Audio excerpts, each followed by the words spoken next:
What's up guys, it's your boy bringing back another video regarding automotive stuff. Now what I'm going to do today is do you guys a little guide on how to solder. So soldering is when you want to have a strong connection between two wires, so expect that you're linking up.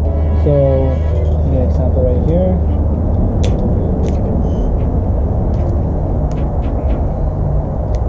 So this is a wire stripper, so you can use this to strip this.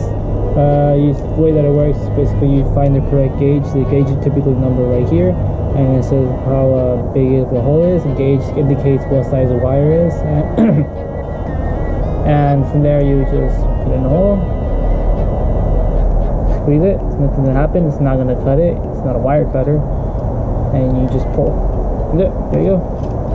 And as you can see, there should be no wire in that. No wire. Okay, now this should have come off.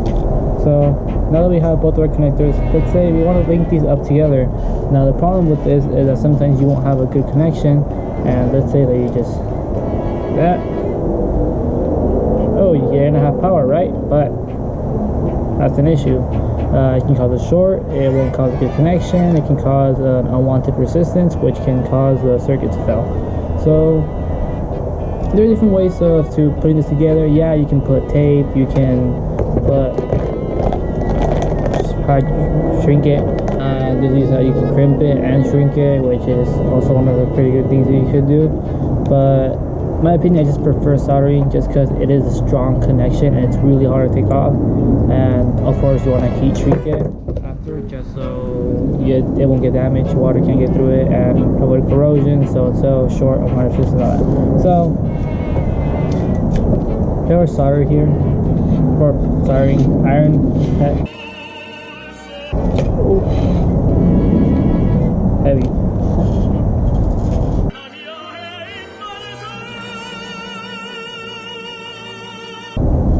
So these iron kits, most of them come with a little sponge. I ripped off the sponge that we have at home. Sorry, Mom. But so the reason why these are wet and you come with a sponge, actually, is that when these gets really hot and has metal left over and you don't want to just wipe it off on the wire, you can actually just wipe it off in here. Since it's wet, it'll clean it off and it'll extend the life of your tips for the iron. So that being said, we're going to wait for this to get nice, hot, and ready, like Little Caesars. Make sure you're careful when this is hot and you're around any flammable items, anywhere from, let's say, gas fumes to carton, table cover. Don't do what I do.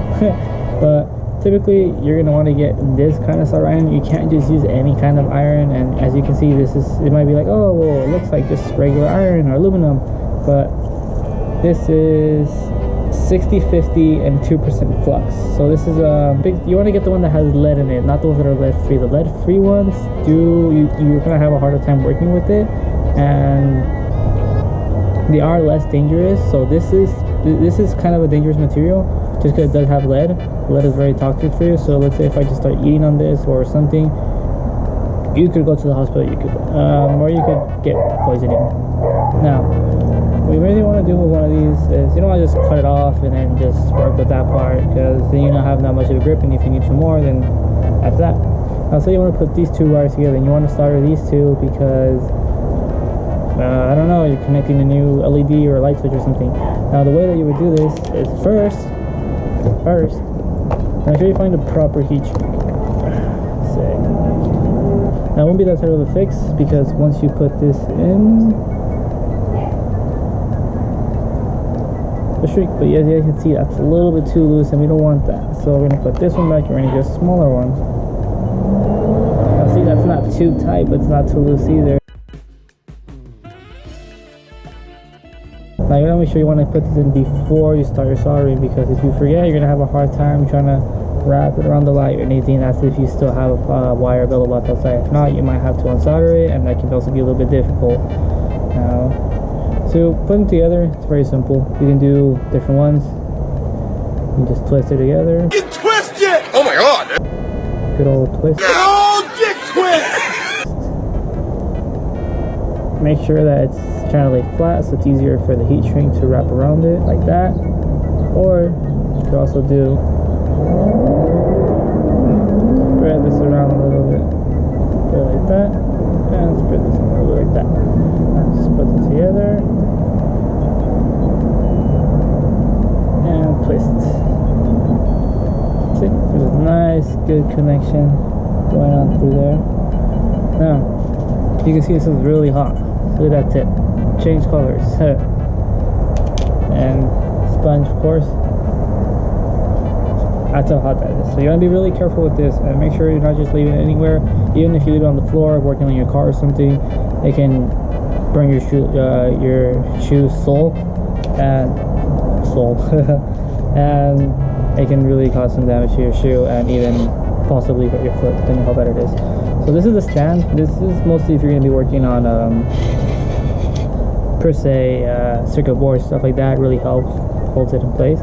Now typically what you're going to want to do is you're going to want to have this underneath, and then you're going to want to put the solder through the top. That way it goes over and it just goes right into filling them all those spots. Now it can be a little bit hard sometimes because you have to heat up the wire first, and it's always that first little step to get going. It's always the most difficult, but there's a easy way that I found around this. Now typically you don't want to do this because if you put the flux directly to iron, it can jump around. Now make sure you guys always wear safety glasses. Always be sort of careful about this. See that? Just jumped around all over the place.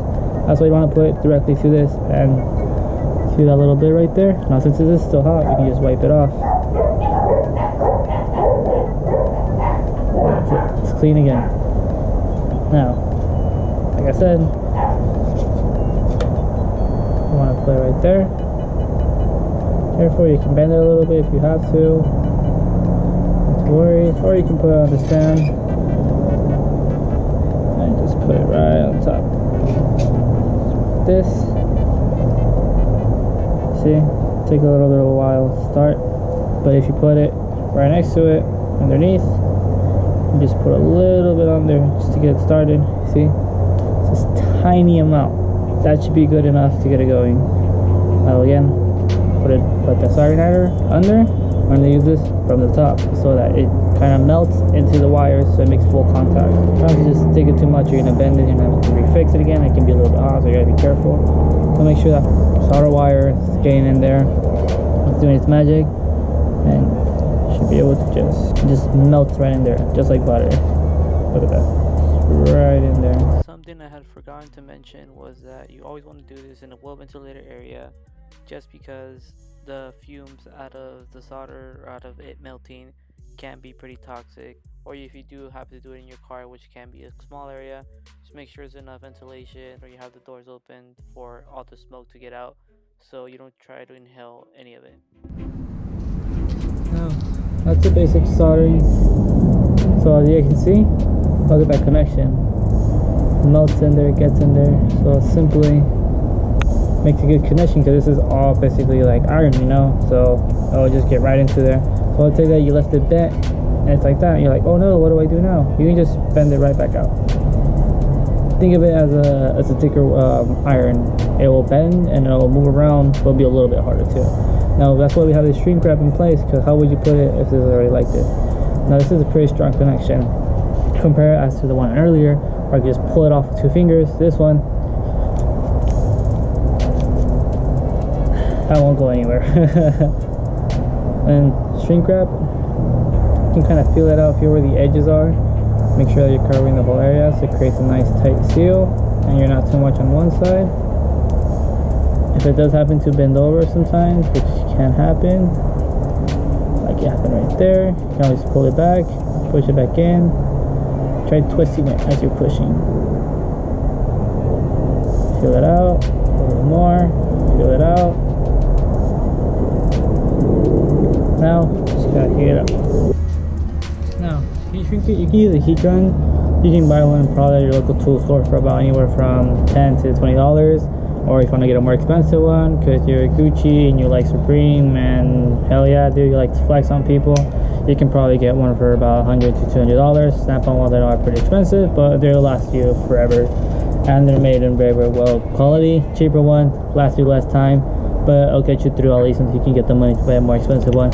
Or you can also use a lighter